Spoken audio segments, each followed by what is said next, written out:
إنك أنت العليم الحكيم. قال تعالى: ومن الناس من يشري نفسه ابتغاء مرضات الله والله رؤوف بالعباد.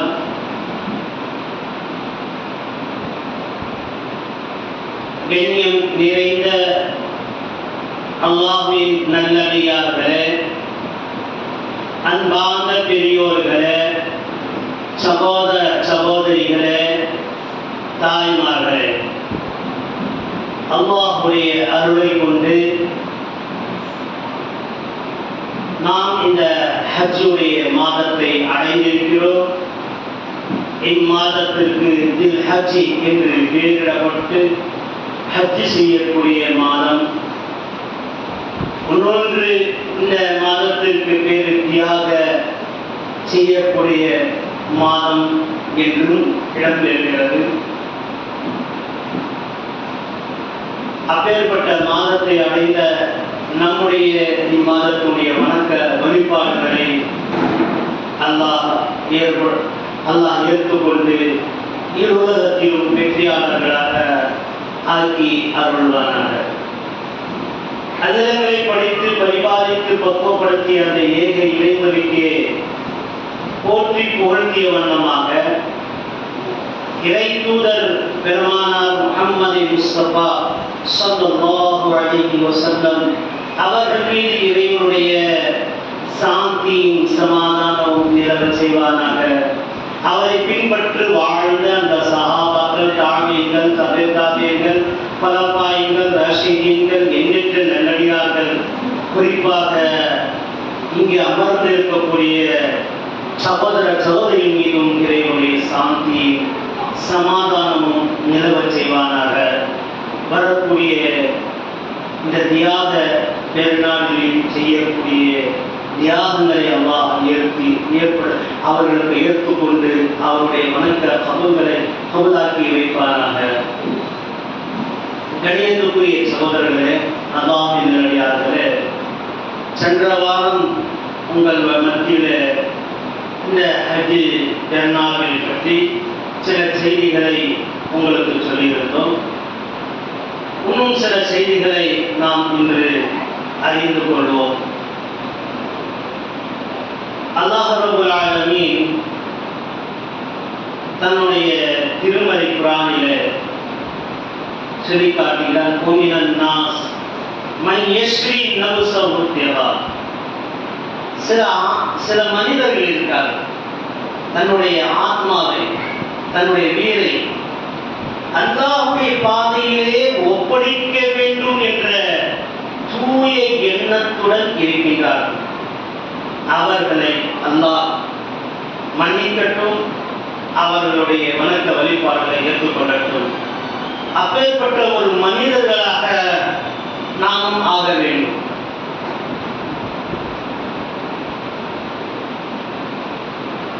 சிலை வணக்கங்களை செய்து கொண்டிருந்த ஒரு குடும்பத்தில் பிறந்தவர், சிலைகளுக்கு பூஜை செய்து தரக்கூடிய ஒரு மனிதர், அவருடைய குடும்பத்தில் பிறந்தவர், சில சிற்பங்களை தயாரிக்கக்கூடிய குடும்பத்தில் பிறந்தவர். அப்பேற்பட்ட ஒரு மனிதர் தான் இன்று நாம் நினைவு கூற போகிறோம். இவர் நபியாவும் அல்ல, ஒரு அறிவாளி, உயர்ந்த அந்தஸ்துக்குரிய அரசனும் அல்ல. ஒரு சாதாரண பூஜாரியுடைய வீட்டில் பிறக்கக்கூடியவர் தான். அவருக்கு அன்றைய இப்ராஹிம் என்ற பெயரிடப்பட்டிருந்தது. இது அவர்களுடைய காலங்களிலே இப்ராஹிம், இஸ்மாயில், இசா இது போன்று பெயரிடுவார்கள். முஸ்லிம் என்று பிறந்தால் மட்டும் இந்த பெயரை வைத்துக் கொள்வது முஸ்லிமாக முடியாது. நான் இருக்கிறேன், என் பேர் என்ன அருள் வைக்கிறோம், அருள் என்று வைக்கிறோம். அப்ப நான் காப்பில் ஆக முடியாது. தமிழ்ல பார்த்தா அருள் அப்படின்னு கூடாது.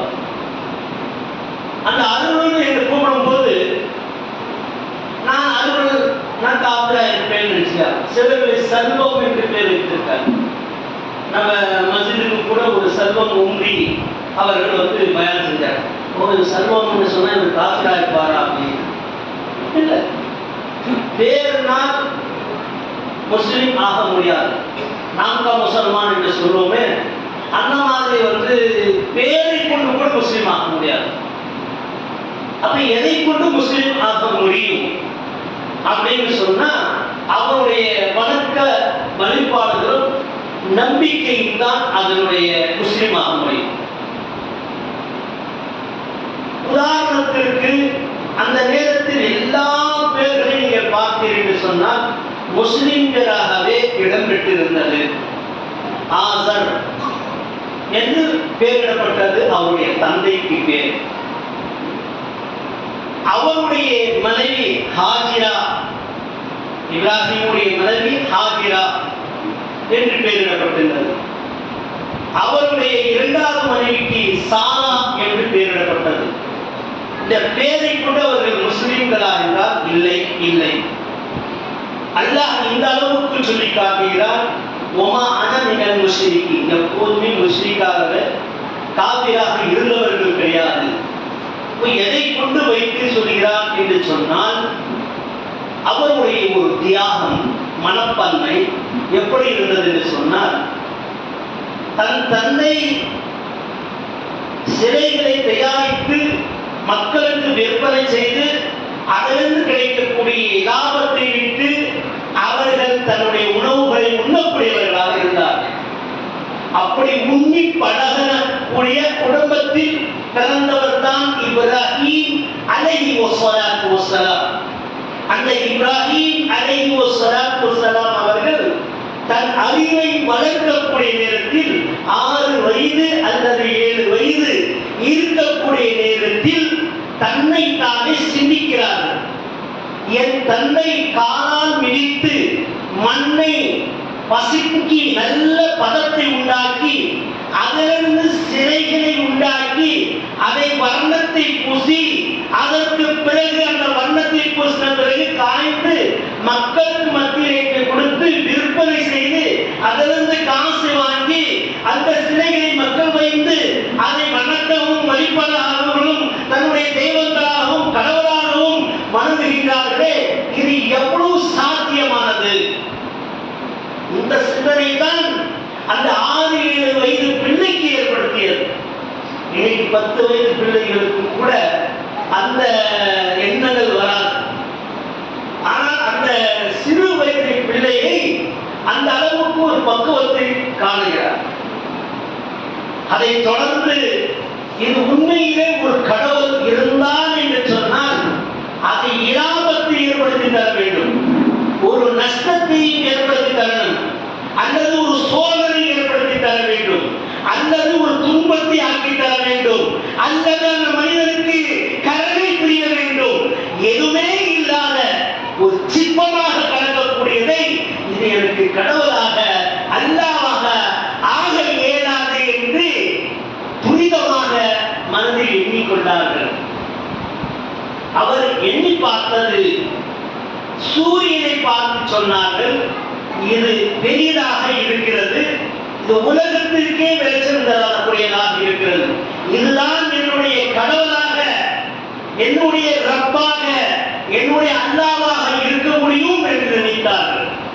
அது மாலை மறைகின்ற போது அதை சொன்னார்கள், இதுவும் மறைந்து விடுகிறது, நிலைத்து நீடித்து என்றும் இருக்கக்கூடியது தான் எனக்கு கடவுள் என்ற நம்பிக்கை வைத்தவர்கள் சந்திரனை பார்க்கிறார்கள், சந்திரனையும் மறைந்து விடுகிறது, நட்சத்திரங்களை பார்க்கிறார், மறைந்து விடுகிறது, மலைகள் இருக்கிறது, மலையும் ஒன்றும் லாபமும் நஷ்டமும் தரக்கூடியதில்லை, எதுவுமே இல்லை. இவைகளெல்லாம் படைத்து பரிபாலித்து பக்குவப்படுத்திய அந்த ஏக இறைவன் ஒருவன் மட்டும் ஒருவன் இருக்கிறான் என்ற நம்பிக்கை வைத்தார்.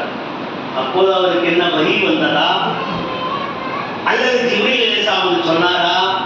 கிடையாது, நபி கிடையாது. ஒண்ணுமே இல்லாத ஒரு மனிதன் அந்த மனிதனுடைய உள்ளங்களில் தியாகங்களை ஏற்படுத்துகிறது. அப்பேற்பட்ட ஒரு தியாக நேரத்தில் தான் மக்கள் எல்லாம் ஊர் மக்கள் ஒன்று கூடி எப்படி நம்ம ஈத்காவுக்கு போறோமோ மஸ்ஜிதில் தொழாம அன்றாட வழிபடக்கூடிய சிற்பங்களுக்கு அந்த இடத்தை விட்டு அவர்கள் மலையின் மேல் இருக்கக்கூடிய சிற்பத்திற்கு வணங்குவதற்கு வழிபடுவதற்கு ஊர் மக்கள் எல்லாம் செல்கிறார்கள். போகின்ற போது இப்ராஹிமே வாங்க நீங்கள் போகலாம் என்று இப்ராஹிம் சொன்னார், நான் வர இயலாது. எதை மனசுக்கு வரலையோ, எந்த காரியம் மனதுக்கு படலையோ அதாவது அவர் சொன்னார் வர முடியாது என்றார். நான் வர இயலாது என்றார். நான் நோய்வாய்ப்பட்டு இருக்கிறேன் என்றார். எல்லா மக்களும் போய்விட்டார்கள். தன்னிடத்தில் ஒரு கோடாலியை வீட்டிலிருந்து எடுத்தார். பல சிற்பங்கள் இருக்கிறது. அதில் பெரிய ஒரு சிற்பத்தை மட்டும் முட்டிட்டு எல்லா சிற்பங்களையும் எல்லா சிலைகளையும் கோடாலியால் அடித்து உடைக்கின்றார். அடித்து எல்லாத்தையும் முடிச்ச பிறகு பெரிய சிற்பமாக இருக்கக்கூடிய சிலையாக இருக்கக்கூடிய அந்த சிலையின் தளத்தில் அதை தொங்க விட்டு விடுகிறார்கள் கோடாலி. மக்கள் எல்லாம் வருகிறார்கள். திரும்பி வந்து பார்க்க போது பெருநாள் முடித்து விட்டு வந்து பார்க்க போது எல்லா சிற்பங்களும் உடைந்து கிடக்கிறது. இந்த வேலை யார் செஞ்சிருப்பான் அப்படின்னு கேட்டார். இந்த வேலை யார் செஞ்சிருப்பான்? நான் சிற்பத்தை உடைக்கக்கூடியவன் யார் செஞ்சிருப்பான்? மக்கள் ஊர் மக்கள் ஒரு முடிவுக்கு வருகிறார்கள். என்ன முடிவு அப்படின்னு சொன்னா, இது இப்ராஹிமை தவிர யாரும் செய்திருக்க முடியாது, இப்ராஹிம் தான் செய்திருக்க முடியும் என்றார். அப்படி என்று சொன்னால் அவரை பிடிங்கள் என்றார். கூப்பிட்டு வருகிறார்கள். எல்லாருடைய கூட்டத்தோடு இருக்கக்கூடிய நேரத்தில் நிற்க வச்சு கேட்கிறார்கள், எப்பா அவர் இப்ராஹிம் சொன்ன தைரியமான ஒரு பதில் என்ன அப்படின்னு சொன்னா, ஒரே பதில் சொன்னார், அழகான பதில். இத்தனை சிற்பங்கள் எல்லாம் உடைந்து கிடக்கிறது, எவ்வளவு சிலைகள் எல்லாம் உடைந்து கிடக்கிறது, இதோட பெரிய சிலை தான் கோடாலி வைத்துக் கொண்டு இருக்கிறது. அந்த கோடாலியால் அந்த சிற்பங்களை அடித்து உடைத்திருக்க வேண்டும். எதற்கும் ஒரு முறை உங்களை நீங்கள் தெய்வங்களாக அணுகக்கூடிய அந்த பெரிய சிலையிடத்தில் கேட்டு பாருங்கள் என்றார். எங்க சிலைதானா பேசாது, அறிவு கட்டவன் அவர் திரும்பி திட்டினார். உங்க சிற்பம் பேசாது, உங்க சிலைகள் பேசாது, எந்த இலாபத்தையும் ஏற்படுத்தாது, எந்த நஷ்டத்தையும் ஏற்படுத்தாது, எந்த துயரத்தையும் ஏற்படுத்தாது. அப்பேற்பட்ட ஒரு நிலையில் இருக்கக்கூடிய நீங்கள் எப்படி வணங்குகிறீர்கள், நீங்க எப்படி வழிபடுகிறீர்கள் கேட்டார். கேட்டபோது அவர்கள் வாய் புசிப்பிட்டார்கள், ஒன்றும் சொல்ல முடியாதவராக ஆகிவிட்டார். மக்கள் எல்லாம் ஒன்று கூடி இந்த பையனை விடக்கூடாது, இந்த அளவுக்கு ஒரு தண்டனை தர வேண்டும், உலகம் முடியும் வரை மக்கள் நினைவுபடுத்திக் கொள்ள அளவுக்கு ஒரு தண்டனை கொள்ள வேண்டும் என்று அன்று வாழ்ந்த அரசன் பெரிய ஒரு சின்ன 8 வயசு 7 வயசு பையனுக்கு அந்த பெரிய ஒரு குழியை நோண்டுகிறார்கள். அந்த குழியை நோண்டது மட்டுமல்ல, அந்த குழியிலே நெருப்பை போட்டு மூட்டுகிறார்கள். காட்டுல இருந்து வெறும் எடுத்துட்டு வந்து, பா நீ ஒரு கட்டு, நீ ஒரு கட்டு, நீ ஒரு கட்டு கொண்டாந்து போடு போடு போட்டு எரிந்தார். இந்த அளவுக்கு எரிந்தார்கள் என்று சொன்னால், மேலே ஒரு பறவை பறந்து சென்றால் அது புசுங்கி கீழே விழுந்துவிடும் அதனுடைய வெப்பத்தினால். அந்த அளவுக்கு கடவுளால் அவர்களை அந்த நெருப்பை உண்டாக்கினார்கள். அப்போதுதான் எல்லா மிருகங்களும் கண்ணீர் விட்டன. எல்லா மிருகங்களுக்கும் தெரியும் உண்மை என்ன நிலை, இப்ராஹிமுடைய உண்மை நிலையா அல்லது அந்த ஊர்க்காருடைய உண்மை நிலையா. எல்லாம் கண்ணீர் விட்டு அழுகிறார்கள். எல்லா பறவைகளும் தன்னுடைய சுட்டாக வாயில் தண்ணீரை கத்திக் கொண்டு கொண்டாந்து அந்த நெருப்பில் போடுகிறது. தன்னுடைய முயற்சிகளை எவைகளெல்லாம் செய்ய வேண்டுமோ அவை அனைத்தும் செய்துவிட்டது. அந்த நெருப்பை அணைப்பதற்காக பறவைகளை கால்நடைகள் தன்னுடைய கண்ணீரை விட்டு அழுதுவிட்டது. எல்லா மிருகங்களும் அழுதுவிட்டன. ஒன்றே ஒன்று அந்த நெருப்பை ஊதிவிட்டது. அது எது என்று கேட்டால், இந்த பன்றிகளை விட்ட மட்டும் அது ஊதியது. அதுதான் நாயகம் ஸல்லல்லாஹு அலைஹி வஸல்லம் அவர்கள், நீங்கள் பல்லியை கண்டால் அடித்து விடுங்கள். அடிச்சா மட்டும் இல்ல, எவ்வளவு நன்மை என்று சொன்னார்கள் நபிகள் நாயகம் ஸல்லல்லாஹு அலைஹி வஸல்லம். 100 நன்மை உங்களுக்கு எழுதப்படும். இது தொழுகிறீங்க, தொழுகை ஏற்றுக்கிச்சா இல்லையான்னு தெரியாது. ஜக்காத் கொடுத்தீங்க, ஏற்றுக்கிட்டா இல்லையா தெரியாது. ஹஜ் செஞ்சீங்க, ஏற்றுக்கிட்டா இல்லையா தெரியாது. நோம்பு வச்சீங்க, நோம்பு ஏற்றுக்கிட்டா இல்லையா தெரியாது. ஆனால் ஒரு பன்னி அடிச்சா எவ்வளவு நன்மை? 100 நன்மை என்று திருமதி என்ற ரிவாயத்தில் இடம்பெறுகிறது. இந்த பன்னியை கூறிவிட்டது. இதனால் நீங்கள் அதை கண்டால் அடிங்கள் என்று நபிகள் நாயகம் ஸல்லல்லாஹு அலைஹி வஸல்லம் அவர்கள் சொன்னார்கள், வீட்டிலே அதை நீங்கள் எங்கே இருந்தால் அதை அடித்து விடுங்கள். இதை போன்ற இந்த மிருகங்களை அதனுடைய சம்பவங்களை வேறு நாம் சொல்ல போகிறோம். ஆனால் இந்த விஷயங்கள் என்ன? இரக்கம் காட்டியது அந்த இப்ராஹிமுக்கு. அதுதான் சிறு வயதிலே யாராவது छोटा बच्चा है, वो उम्र में चंदा का काम करता है, तो अल्लाह ताला क्या करता है उसके लिए? उसकी नियामतों से नवाजता है, अल्लाह की बरकत से नवाजता है, अल्लाह उसकी नेकियों से नवाजता है, इज्जत अल्लाह देता है. இதை போன்ற அல்லாஹ் அவருடைய பாதுகாவலனாக ஆகிவிடுகிறான். யாருடைய பாதுகாவலன்? அல்லாஹ்வுடைய மார்க்கத்துடைய வேலைகளுடைய பாதுகாவலனாக ஆகிவிடுகிறான். சர்தி பத்தானா. ஆனா அந்த அல்லாஹ் ரப்பல் ஆலமீன் அந்த உழைப்பு கூட என்னுடைய பாதை அரவணைக்கிறார்களே, அதை இமாமுடைய சகோதரர் இமாமுடைய குடும்பத்தினர், அதுதான் அந்த குடும்பத்தார்களுடைய பேரிலே ஒரு அத்தியாயத்தை இடம்பெறுகிறார். அது இம்ரானுடைய குடும்பத்தினர்கள் என்ன? அவர்கள் நபிமார்களா? இல்லை, சாதாரண மனிதர்.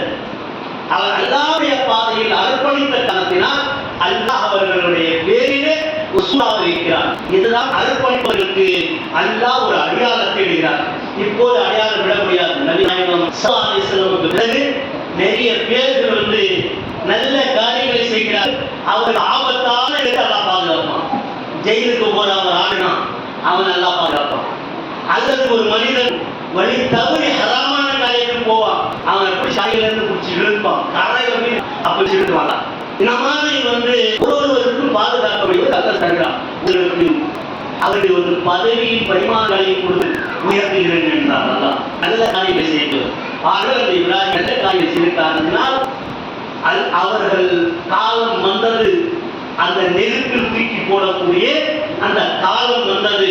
அந்த நெருப்பில் தூக்கி போடும் போது அவருக்கு கேட்டார்கள், என்னப்பா நீ கவலை இல்லாம இருக்கிறார்? ஹஸ்புனல்லாஹு வ நிஅமல் வக்கீல். என்னை பார்த்த பாதுகாக்கக்கூடியவன் என்னுடைய வக்கீல், என்னை மதித்து பரிமாறவன். அல்லாஹ்வை பார்த்து சொன்ன வார்த்தை இது. இதுதான் அல்லாஹ் தஆலா குர்ஆனிலே சொல்லி காட்டுகிறார். ஹஸ்புனல்லாஹு வ நிஅமல் வக்கீல் வ நிஅமல் மௌலா வ நிஅமல் நஸீர். அவன்தான் என்னை பாதுகாவலன், கண்காணிப்பாளன் என்று. இன்னைக்கு நிறைய சகோதரர்களை அந்த துன்பத்தில் மாட்டிக்கொண்டா அவர்களை நம்ம கேலியா நினைப்போம். அவன் பார்த்தா நல்ல காரியம் செய்யறா, சமூக சேவை செய்யறா, அவனே வந்து தெருவில் நிற்கிறான் அப்படின்னு அவனை தூக்கி பாருன்னா சின்னது அப்படி சின்னது எப்படி சின்னது, அவன் தனி மனிதன் என்று நிற்கிறான்.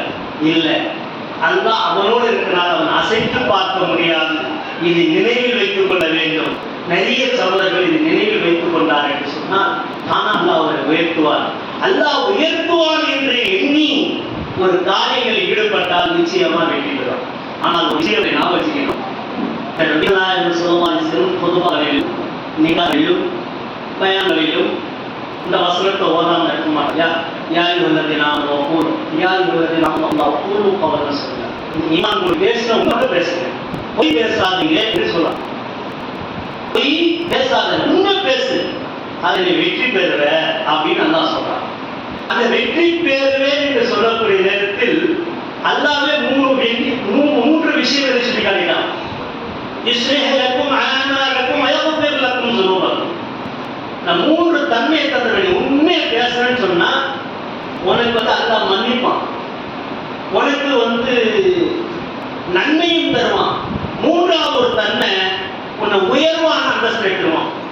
தனி நபருக்கே ஒன்று சொல்லி தரணும். எவ்வளவு பேசுனா உண்மை பேசு, சும்மா ஜாகா வச்சு பேசுறது, இந்த மாதிரி கொடி பேசுவது, சிலர் குத்தாட்டி பேசுவது, இவைகள் எல்லாம் இல்லாமல் உண்மையை பேசு என்று அவனுக்கு அதான் வந்து அவனை சொன்ன மாதிரி பேசினா பயமான வெட்டியத்துறோம். சமூகத்துக்கு மத்தியில நல்ல உயர்வை அந்தஸ்து தரண்டான். இந்த மாதிரி இப்ராஹிம் அலைஹிஸ்ஸலாத்து வஸ்ஸலாம் அவர்கள் அப்படி ஒரு உயர் அந்தஸ்தில் பேசிய காரணத்தினால் அவர் அந்த நேரத்தில் நபி அல்ல. எங்கேயாவது குர்ஆனை எடுத்து நம்ம சான்றிருப்பாங்கன்னு சொன்னாங்க, கிடையாது. நபி ஆன பிறகு இந்த சம்பவம் நடந்துச்சுன்னா கிடையாது. நபி ஆவதற்கு முன்னாடிதான் நெருப்பில் எல்லாத்தையும் போட்டா அவர் அப்பதான் சொன்னார், ஹஸ்புனல்லாஹு வ நிஅமல் வக்கீல், அல்லாஹ் என்னுடைய வக்கீலாக இருக்கிறார், அவன் என்னை காப்பாற்றுவான்.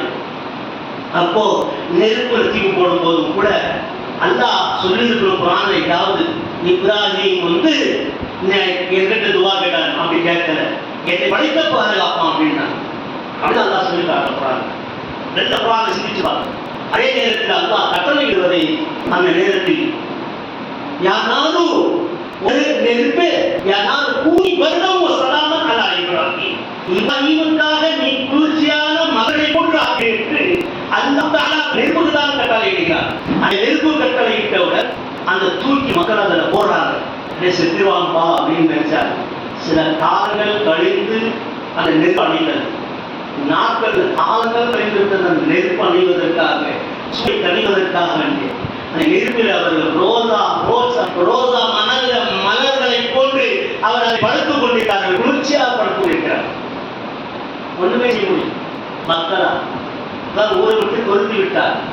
தொருத்தி விட்டால் அந்த ஊரை விட்டு வெளிவர்தான் அவர் அப்படியே என்ற பெண்ணை நிக்கா செய்கிறார்கள். அந்த ஹாரியாவை விட்டு கிட்டத்தட்ட அந்த பாலஸ்தீன பகுதியில தான் போறாங்க.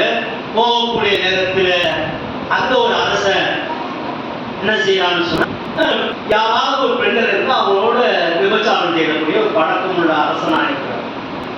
அந்த மக்களுக்கு வந்து கணவன் மனைவியாக இருந்தால் கணவனை வெட்டிட்டு மனைவியை தன் பக்கம் எடுத்துக்கொள்ளும்.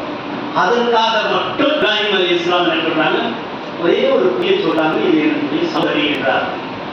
அந்த சகோதரி என்று சொல்லும் போது அவங்க சகோதரனை விட்டுட்டு அந்த பெண்ணை தன்னுடைய மனைவி, அதாவது இப்ராஹிம் அலைஹிஸ்ஸலாம் மனைவி ஹாஜிரா அலைஹிஸ்ஸலாத்து வஸ்ஸலாமை கூப்பிட்டு போறாங்க. சாரா அலைஹிஸ்ஸலாத்து வஸ்ஸலாமை அந்த அரசன் கூப்பிட்டு போறாங்க. அவன் அரசன் வந்து அவரோட கட்டைய தொடர்பு அரசனுடைய கை காலெல்லாம் இருப்பான். அவன் ஏதோ ஒரு மயங்கி கீழே விழுந்தார். திரும்பி அந்த சாரா நகர்ந்து வந்துட்டாங்க. திரும்பி அவன் அரசன் நல்ல முறையில் ஆகி திரும்பி போகிறான். போய் அந்த பெண்ணை அந்த வீணாக்கி விடணும், அதோட விபச்சாரம் அப்படின்னு திரும்பி அவனுடைய கை காலெல்லாம் இழுத்து போயிடும். இது 3 முறை பார்க்கிறான். அப்போதான் இது உண்மையான பெண் அல்ல, இது வந்து இறைவனுடைய அருளால் பெறப்பட்ட ஒரு பெண்மணி அப்படின்னு அந்த அம்மா, என்னுடைய கணவனை தவிர வேறு யாரையும் நான் பார்த்துவிடக்கூடாது, யாருக்கும் நான் கெட்ட எண்ணங்களில் செயல்பட்டு விடுகிறார் என்று சத்தியத்தில் நிலைத்து இருக்கிறார்கள். ஆனால் அந்த ஆள் என்ன செய்யார், சாராவுக்கு உதவியா பெண்ணாக ஹாஜிரா அம்மையார்களை அவருக்கு அன்பளிப்பாக கொடுக்கிறார். அந்த ஹாஜிரா அம்மையாரை அழைத்து வந்து சாராவையும் அழைத்து வந்து அதனுடைய பகுதியில குடும்பத்தோடு வாழ்கிறார்கள். அம்மையாருக்கு இரண்டாவது அடிமையாக அரசன் அந்த பெண்மணித்தான் முதல் கர்ப்பமாகிறார். அவங்களுக்கு குழந்தை பிறக்கிறது. அந்த குழந்தையுடைய பேர் இஸ்மாயில் அலிகுசாமி என்று கேட்டார். அந்த வச்சதோட கொஞ்சிக்கிட்டு இருந்த போதுதான் இந்த சட்டாளி பிரச்சனை செய்கிறது. 2 மணி அவன் மனைவி அம்மா பார்த்து என்ன அப்படின்னு ஒரு மாதிரி ஒரு நிலை வருது. அந்த நேரத்துல தான் அல்லாஹ்வுடைய கட்டளை கொடுக்கிறது, உன்னுடைய அடிமை பெண்ணான அந்த ஹாஜாவை பாலைவனத்தில் எங்கு விட்டு வாங்க. 9 வருஷம் குழந்தைக்காம குழந்தை கொடுத்து அந்த மனைவியும் அவளையும் குழந்தையும் எடுத்து போயிட்டு பாலைவனம் விட்டுவாங்க. அதுதான் வந்து இங்கே சம்சம் தண்ணீர் இருக்கிறது. அதாவது சா மர்வா என்று சொல்ல வாரத்தில் அந்த குழந்தையும் அந்த மனைவி விட்டதாங்க. இது அவங்க கேள்வி கேட்கிறாங்க, சொல்ல கடைசியில ஒரு கேள்வி கேட்கிறாங்க, என்ன அவருடைய கட்டளையா அப்படின்னு ஆன்னு சொல்ற. அப்ப கட்டளை என்று சொன்ன போது ஒரு மறுத்தரை வாதத்தில் வந்து யாரெல்லாம் இந்த பூமியை பிரகடனமாக ஆக்கி வைப்பாயாக, எந்த ஒரு பஞ்சமும் இல்லாத வைப்பாயாக, சீரும் சிறப்பாக வைப்பாயாக. அந்த பாலைவனத்துக்கு துவா செஞ்சதுதான் இப்ராஹிம் அலைஹிஸ்ஸலாம். அப்படி துவா செய்து அந்த பூமியை ஒரு நல்ல பூமியாக மாறி இருக்கிறது. அங்கே சம்சம் தண்ணி எப்படி வருகிறதுன்னு சொன்னா, அந்த இஸ்மாயில் அலைஹிஸ்ஸலாம் வந்து 2 மலைக்கு அடிவாரத்துல விட்டு வந்தாங்க இல்லையா, அந்த தாயை விட்டு இருந்தாங்க இல்லையா, அவங்க அல்லாஹ் கிட்ட துஆ செய்றாங்க. சஃபா மர்வா ஏறி இறங்குறாங்க. நீங்க ஹஜ்ஜுக்கு போனா சஃபா மர்வா ஏறாம வர முடியாது. நீங்கெல்லாம் இது போட்டாங்க. அந்த நேரத்துல வந்து இந்த மலைக்கு முச்சிக்கு போவாங்க, பாப்பாங்க தண்ணி இருக்காங்க, அதுல நிக்க எழுதுவாங்க, குழந்தைய பாப்பாங்க, அப்படியே மர்வான மலைக்கு போவாங்க, அந்த மலை பார்ப்பாங்க, எங்காவது கழிவுமா என்று தாகத்தோடு துடித்து போவாங்க. அப்படி தியாய் துடித்த அந்த தாயாரு கடைசி வந்து பார்க்கிறாங்க, இஸ்மாயில் அலைஹிஸ்ஸலாம் துடியாய் பிடித்து சின்ன பாலமையாக இருந்த அந்த குழந்தை கால் அடிவாரத்தை தட்டி அதிலிருந்து மண்ணை நகர்ந்து தண்ணி பொங்கி வந்ததுதான் இன்னைக்கு சம்சம் தண்ணி. அந்த சம்சம் என்று சொன்னது என்ன, நின்றுக்கு ஒரு பக்கம் ஆகிடு அந்த அம்மையார் வந்து அந்த தண்ணி அப்படி பக்கம் பண்ணாங்க. இல்லைன்னு சொன்னா உலகமெல்லாம் தண்ணி சிரித்து பாய்ந்து கொண்டே இருக்கிறோம். அந்த தண்ணியை வந்து ஹாஜிகளுக்கு கொடுக்குறாங்க, நம்ம எட்டு வர்றோம், நம்ம வந்து மக்களுக்கெல்லாம் கொடுக்குறோம். அந்த தண்ணி ஒரு நிவாரணம். தண்ணி குடிச்சாங்க. பாலைவனத்துல எல்லா பறவையும் வந்து தண்ணி குடிச்சது. அதுல பேரித்த மரங்களை உண்டாக்கினான். அதை சாப்பிட்டு அங்கே காவா என்று சொல்லக்கூடிய மனு தலத்தை 2வது முறையாக அது எழுப்பப்பட்டது. இப்ராஹிம் அலைஹிஸ்ஸலாம், இஸ்மாயில் அலைஹிஸ்ஸலாம் சென்ற வரலாறு நீளமாக போய் அதற்கு பிறகு மீண்டும் கனவு காணுகிறார்கள். அந்த எந்த இஸ்மாயில் பெரிதாகி விட்டார்களோ அந்த இஸ்மாயிலை அறுப்பது அல்லாஹ் கட்டளையிட்டு அனுப்புகிறான் இப்ராஹிம் அலைஹிஸ்ஸலாமுக்கு. வந்து இப்ராஹிம் அலைஹிஸ்ஸலாமை கேட்கிறாங்க, என்னுடைய அருமை மகனே, உன்னை அறுத்து பலியிடுமாறு நான் கனவு கண்டேன் என்றார்கள். அல்லாஹ் கட்டளையிட்டு இருக்கிறார் என்றால் தந்தையை அறுத்து பலியிடுங்கள். சென்ற வாரம் இந்த சம்பவத்தை பூரா பார்க்கணும். அப்படியே நான் படுக்கிறேன், குப்பரை போட்டுடுங்க, நீங்களும் வந்து கண்ணுக்கு மறைவாக்கிக் கொள்ளுங்கள், அதுக்கு பிறகு கட்டி வைத்து அருங்கள். ஏனென்றால் பாதையை விட்டு விடுவீர்கள் நீங்கள் இறக்கத்தின் காரணமாக. அந்த இறக்கம் இணைவதற்கு கண்டிஷன் இருக்கட்டும், சொல்லுங்க அப்படின்னு எடுத்து முற்பட்டது என்ன செய்கிறார்கள், உன்னுடைய எண்ணத்தெல்லாம் பார்த்தேன் குழந்தை அறுக்காய் அப்படின்னு அறுக்காம விட்டு அதை வந்து ஆடா அறுக்காங்க. அதை வந்து இவங்க வந்து கட்டளை இருக்காங்க, ஆடு மாடு அல்லது ஒட்டகத்தை நீங்கள் அறுத்து இந்த மாதத்தை பயிர் அந்த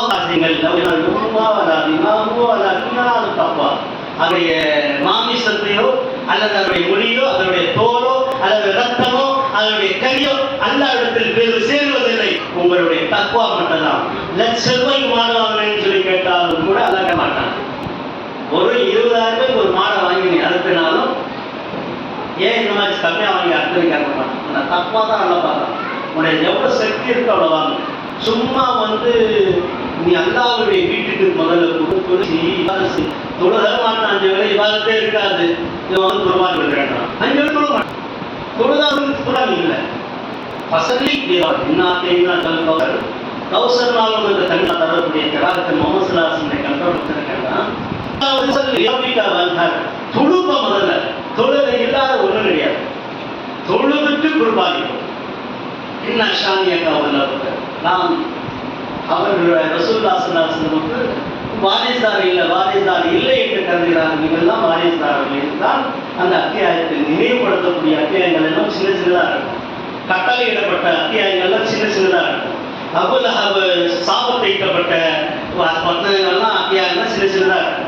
நீங்க பாக்குறீங்க சின்ன சின்ன அத்தியாயங்களாக இருக்கும். அதில் பெரிய கருத்துகள் இருக்கும். குதிரையை பற்றி அதான் சொன்னோம். சின்ன அப்பெல்லாம் ஒட்டகத்தை பற்றி சொல்லுவோம். சின்ன சின்ன அத்தியாயத்தில் சொல்லுவோம். இந்த சப்தி ஹிஸ்மா ரொட்டி கதாரான்னு தொழுகிற போதும் அதில் எடுத்து பார்த்தீங்கன்னாக்கா அதில் பல்வேறு சம்பவங்கள் இருக்கும். அதே மாதிரி அத்தாக்க ஹதீஸுல் பாஷியானும் அதில் பல சம்பவங்கள் இருக்கும். அது சின்ன சின்னதாக இருக்கும், அடையாளம் விடுற மாதிரி. அதே நேரத்தில் வந்து ஒசமாய் சாத்தில் புரூஜ் என்ற அத்தியாயம் இருக்கு. அது என்ன செய்கிறது, சின்ன குழந்தை பேசிய சம்பவத்தை அதில் சொல்லி காட்டப்படுகிறது. இதே மாதிரி நிறைய சம்பவங்கள் எல்லாம் சின்ன சின்ன அத்தியாயத்தில் உள்ள அடங்கியிருக்கிறது. அன்புக்குரிய தோழர்கள், அல்லாஹ் நெறியாக அடுத்த வாரம் நாங்கள் எல்லாம் குர்பானி கொடுத்தவர்களாக இருப்போம். யாரெல்லாம் குர்பானி கொடுக்க நியத்து செய்யலையோ நியத்து செய்யுங்கள். அல்லாஹ்விடத்தில் நான் குர்பானி கொடுக்க வேண்டும் என்று நியத்தே அது வந்து குர்பானி கொடுக்காதவருக்கு குர்பானி கொடுத்தது போன்ற நன்மைகள் கிடைத்தது. ஆனால் நாம வந்து ஏன்னா குர்பானி கொடுக்கணும், அது ஒரு காசு செலவாதுன்றது எண்ணம் இல்லாம இங்கே நம்ம பள்ளியாசலவாதத்துக்கு எல்லாமே கொடுக்குறோம். நிறைய பேர் வந்து என்ன செய்வாங்க, அவங்க ஒரு பங்குடைய காசு அனுப்பாங்க. இந்த கறியை நம்ம வருஷம் வருஷம் வந்து என்ன செய்யணும், அறுத்து பங்கிட செய்யறோம். ஏன்னா அல்ல நம்மளால 100, 200, 500, 1000 இருக்குங்க. அந்த குர்பானியுடைய கொடுக்கக்கூடிய இடத்துல இந்த மாதிரி கொடுக்க கூட அதில் சேர்த்து அந்த செலவு செய்யுங்க. இந்த வருஷம் நம்ம எப்படி செய்வோம், அடுத்த வருஷம் நம்மளே சொந்தமாக பண்ணிக்கணும். போன வாரம் கொடுக்கப்பட்ட அந்த திட்டங்கள் எல்லாம் நம்ம பார்த்தோம்னாக்கா அந்த மாதிரி செயல்பட்டோம்னா நிச்சயமா குர்பானி கொடுக்க முடியும். எல்லா ஏழைகளும் குர்பானி கொடுக்கக்கூடிய கை ஏந்தாத அந்த நிலைகளை நம்ம உண்டாக்கி கொள்ளணும். அதாவது அல்லாஹ்வுடைய தூதர் சொன்னாங்க ஒரே ஒரு வார்த்தை, கொடுப்பவனோட வாங்குபவர் மேலானவர் அல்ல, வாங்குபவரோடு கொடுப்பவர் மேலானவர். கை நீட்டுறவங்க பிச்சை வாங்குறவங்க அது சரியல்ல, கொடுக்கிறதுக்காக முயற்சி. நாளை மறுமை நாளிலே காலைகளில் சதை இல்லாத இறப்பப்படுவார்கள், அவர்கள் கேட்டு வாங்கி சாப்பிட்டவர்கள் என்று அல்லாஹ்வுடைய தூதர் ஸல்லல்லாஹு அலைஹி. அப்பேற்பட்ட நிலையிலிருந்து அல்லாஹ் நம்மை தற்காத்து யாரும் கை கொடுக்காமல் என்று நீங்காதீங்க. அல்லாஹ் நமக்கு வந்துச்சுன்னா அல்ஹம்துலில்லாஹ் ஏற்றுக்கொள்ளுங்க. வரலையா அல்லாஹ் நமக்கு இவ்வளவு ரிசல்ட் கொடுத்திருக்காங்க ஏற்றுக்கொள்ளுங்க. அதோட நான் கொடுப்பதற்கான முயற்சி செய்யுங்கள், நியத்து செய்யுங்கள். அல்லாஹ் அவர்களை தந்தருவானாக. இதை கேட்டுக்கொண்டு நமது முயற்சி முடிச்சுக்கிறேன். ரப்பனா தक़ப்பல் துஆனா இன்னக அன்த ஸமீஉல் அலீம் வ துப் அலைனா இன்னக அன்த தவ்வாபுர் ரஹீம் யா மௌலா யா கரீமுர் ரஹீம் வல்ஹம்துலில்லாஹி ரப்பில் ஆலமீன்.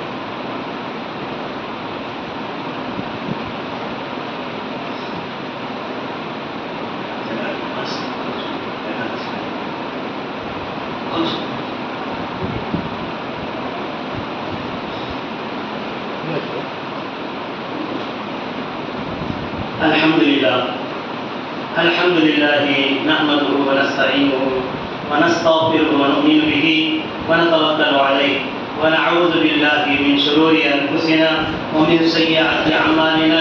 من يهده الله فلا مضل له ومن يضلل فلا